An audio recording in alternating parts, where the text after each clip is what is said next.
ഷാഹി ഇഫക്റ്റിലേക്ക് ഏവർക്കും സുസ്വാഗതം.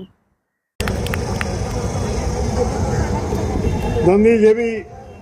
വേദിയിരിക്കുന്ന എല്ലാ സുഹൃത്തുക്കളെ, സഹപ്രവർത്തകരെ, നാട്ടുകാരെ, മഹിളാ ശക്തിയുടെ ഒരു അടയാളമാണ് നമ്മുടെ മുമ്പിൽ നിൽക്കുന്നത്. കൺഗ്രാറ്റുലേഷൻസ്.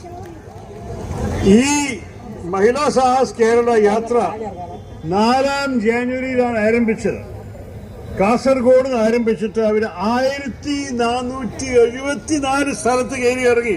വിചാരിക്കൂ, 1474 സ്ഥലത്തിൽ 138 ദിനത്തിൽ. അതിനൊരു തപ്പോട്ടൽ വേണ്ടേ? കൺഗ്രാറ്റുലേഷൻസ്. നിങ്ങൾ എത്ര 90 വില്ലേജ് പഞ്ചായത്തുകൾ കയറിയിട്ടുണ്ട്, 87 മുനിസിപ്പാലിറ്റി കയറിയിട്ടുണ്ട്, 6 കോർപ്പറേഷൻസിനെ നിങ്ങൾ പോയി കണ്ടിട്ടുണ്ട്. അതിൻ്റെ ഒപ്പം നമ്മളൊരു പീപ്പിൾസ് ചാർജ് ഷീറ്റ് ഇവിടെ ഇറക്കാൻ പോവുകയാണ്. ഹലോ,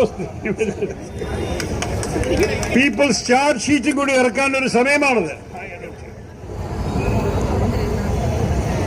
ആ ചാർജ് ഷീറ്റ് നിങ്ങൾ എല്ലാവരും മുമ്പിൽ നമ്മളുടെ ഡൽഹിയിൽ എത്തിച്ചേർന്ന മഹിളാ നേതാവായ കോൺഗ്രസ് ജനറൽ സെക്രട്ടറി കേരളത്തിന് വേണ്ടി ദീപാ ദാസ് മുൻഷി നിങ്ങളുടെ മുമ്പിൽ അതിനെ കാണിച്ചു തരും. അതിൻ്റെ അപ്പോൾ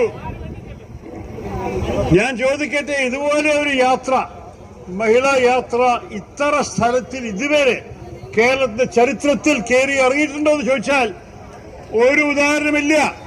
നിങ്ങളുടെയാണ് റെക്കോർഡ്. Congratulations for that.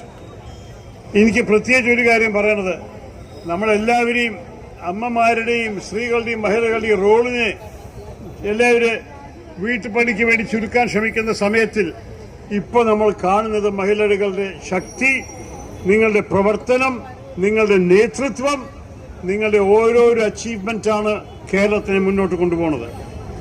നമുക്കറിയാം, നമ്മുടെ സ്വാധീനത്തിൽ പുരുഷന്മാരും കൂടുതൽ നമ്മുടെ പ്രതീക്ഷ മഹിളകളിൽ. മഹിളയ്ക്ക് ഹൃദയം നിറഞ്ഞ എംപത്തി കൊടുക്കാൻ ആവശ്യമുണ്ട്. അതിൻ്റെ ഒപ്പം ധൈര്യത്തോട് സംസാരിക്കാൻ ആവശ്യമുണ്ട്. അവർക്ക് ഓരോരോ കഷ്ടങ്ങൾ അനുഭവിക്കാൻ എല്ലാ ദിവസത്തിന്റെ കഥയാണ്. അതിൻ്റെ ഒപ്പം നാളെക്കുറിച്ച് ചിന്തിക്കാനുള്ള കാഴ്ചപ്പാട് അവർക്ക് ഉണ്ടാവണം. അവർ മഹിളയായിട്ട് നിൽക്കണം, ശക്തിയായിട്ട് നിൽക്കണം. നമ്മളുടെ ഹിന്ദു മതത്തിൽ ശക്തിയാണ് മഹിളയുടെ എല്ലാം വെച്ച് വലിയ കാര്യം. ശക്തിയുടെ പേരിലാണ് നിങ്ങൾ എല്ലാവരും ഈ മഹിളാ സാഹസ് യാത്ര നടത്തിയിരിക്കുന്നത്. ഇതിൻ്റെ ഒപ്പം നിങ്ങൾ എല്ലാവരുടെയും സംഘടന ശക്തി നിങ്ങൾ കാണിച്ചു. ഗ്രാസ് റൂട്ട്സിന്റെ ഒപ്പം, വേലിന്റെ ഒപ്പം നിങ്ങൾ നിന്നിട്ട് സാധാരണ മഹിളകളുടെ ഓരോരോ വിഷയങ്ങൾ ഈ തിരുവനന്തപുരം തലസ്ഥാനത്തിന്റെ സെക്രട്ടേറിയറ്റിന് മുമ്പിൽ എത്തിച്ചു. അതിനെ എനിക്ക് ഒരു അഭിവാദ്യം പറയാനുണ്ട് നിങ്ങൾ എല്ലാവർക്കും. ഈ ചാർജ് ഷീറ്റ് മുഖ്യമന്ത്രിയുടെ കയ്യിൽ എത്തിക്കാനാണ് നമ്മളുടെ ഉദ്ദേശം.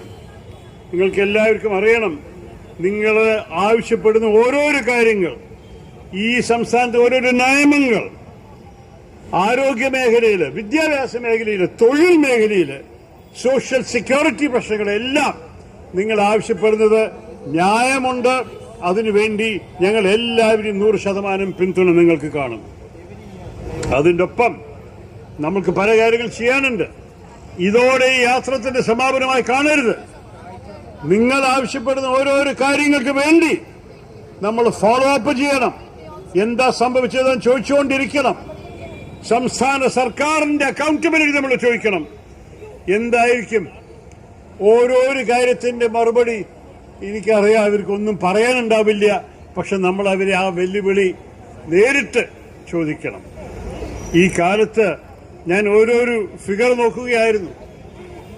മഹിളകളുടെ പ്രത്യേകിച്ച് വിഷയം, തൊഴിലുള്ള മഹിളകൾക്കും കൂടി അതിന് ഇംഗ്ലീഷിൽ പറയും വൾനറബിൾ എംപ്ലോയ്മെന്റ്. അതിന്റെ അർത്ഥം ചെറിയ ജോലികൾ, ചെറിയ സെക്യൂരിറ്റി ജോലികൾ, എപ്പോൾ വേണമെങ്കിലും ഡെയിലി വേജ് പോലെ ആയിട്ട് പിരിച്ചുവിടാൻ സാധിക്കുന്ന ജോലികൾ. അതിനാണ് 79% തൊഴിലുള്ള മഹിളകൾക്ക് ചെയ്യേണ്ടത്. പുരുഷന്മാർക്ക് അത്ര മോശമല്ല. അതുമാത്രമല്ല, നമ്മളുടെ ആശാ വർക്കേഴ്സ്, നിങ്ങൾക്ക് അറിയാമല്ലോ, അതിനുവേണ്ടി നമ്മൾ എല്ലാവരും ആജിറ്റേഷൻ നടത്തി. അംഗൻവാടി വർക്കേഴ്സ്, നഴ്സുമാര്, എല്ലാത്തിലും മഹിളമാര് ചെയ്യുന്ന പ്രവർത്തനത്തിനൊക്കെ ശരിക്കുള്ള ശമ്പളം കിട്ടുന്നില്ല. ശരിക്കുള്ള ശമ്പളം സമയത്ത് കിട്ടുന്നില്ല. ബെനിഫിറ്റ്സ് തീരെ ഇല്ല. ഭയങ്കര കൂടുതൽ പ്രവർത്തനം, കൂടുതൽ ഉത്തരവാദിത്തമുള്ള ജോലികളാണ്. പക്ഷെ അവരെ സേവനം അംഗീകരിക്കാൻ ആൾക്കാർ ഇവിടെ ഇല്ല ഈ സർക്കാരിൻ്റെ അകത്ത്. അതുകൊണ്ടാണ് നമ്മൾ പറയുന്നത് fair wages and fair recognition. നിങ്ങളുടെ സേവനം ഈ സർക്കാർ അംഗീകരിക്കണം, മനസ്സിലാക്കണം, എന്നിട്ട് അതിൻ്റെ ആവശ്യമുള്ള വേജസ്, ശമ്പളം തരണം. അത് നിർബന്ധമാണ്.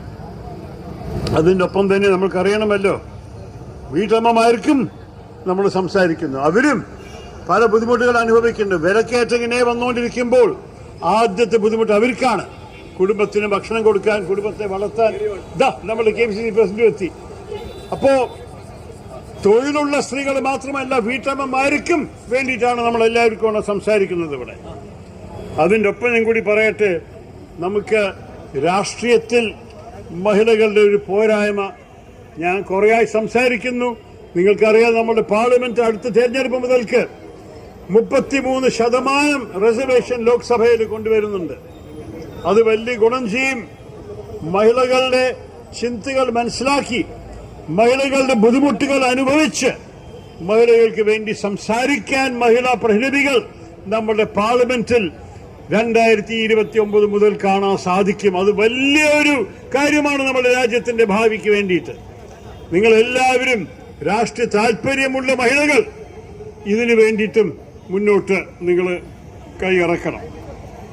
എനിക്ക് അവസാനത്തെ ഒരു കാര്യം കൂടി പറയാനുള്ളത്, നമ്മുടെ തൊഴിലിന്റെ സ്ഥിതി. കേരളത്തിൽ മൊത്തം നമ്മളുടെ ഒഫീഷ്യൽ ഡേറ്റ പ്രകാരം, അത് ശരിക്കുള്ള ഡേറ്റ ആണെന്ന് പറയാൻ ബുദ്ധിമുട്ടാണ്, പക്ഷെ അതിന്റെ പ്രകാരം കേരളത്തിന്റെ തൊഴിലില്ലായ്മ 6.7%. പക്ഷേ മഹിളാ തൊഴിലില്ലായ്മ 14.1%.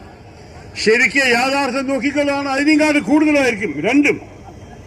എന്നിട്ട് മഹിളാ ശമ്പളങ്ങൾ പുരുഷന്മാരുടെ ശമ്പളങ്ങളുടെ 40%, 50%-മേ ഉള്ളൂ. ഈ അന്യായങ്ങൾ ഏതിന് നമ്മൾ സംസാരിക്കും. ഈ അന്യായങ്ങളെ പുരുഷന്മാർ നിൽക്കും. ഇനി നിങ്ങളുടെ ഈ യാത്രയുടെ ഓരോരോ കാര്യങ്ങൾ, ഓരോരോ ആവശ്യങ്ങൾ ജനങ്ങളുടെ മുമ്പിലും നമ്മൾ വിടും. സംസ്ഥാന സർക്കാരിന്റെ ഒരു വെല്ലുവിളി കൊടുത്തിട്ട് നിങ്ങളിതിനെ പൂർത്തിയാക്കണമെന്ന് കൂടി പറയും. അത് മാത്രം പറഞ്ഞു ഒരിക്കലും കൂടി ഈ യാത്രയിൽ നടന്ന എല്ലാ മഹിളകൾക്കും എന്റെ കൺഗ്രാറ്റുലേഷൻസ്. ഇനി വരാൻ പോകുന്ന ഓരോരോ കാര്യത്തിലും നിങ്ങളുടെ ഓരോരോ ഡിമാൻഡിനെ പൂർത്തിയാക്കാൻ ഞങ്ങൾ എല്ലാവരെയും പിന്തുണ എപ്പോഴും ഉണ്ടാകുന്ന ഒരു പറഞ്ഞ വാക്ക് ചുരുക്കുന്നു. നന്ദി, നമസ്കാരം, ജയ് ഹിന്ദ്. വാർത്തകളും വിശേഷങ്ങളും അവസാനിക്കുന്നില്ല. കൂടുതൽ വാർത്തകളും വിശേഷങ്ങളുമായി വീണ്ടും കണ്ടുമുട്ടുന്നതുവരെ അവർക്ക് നന്ദി, നമസ്കാരം.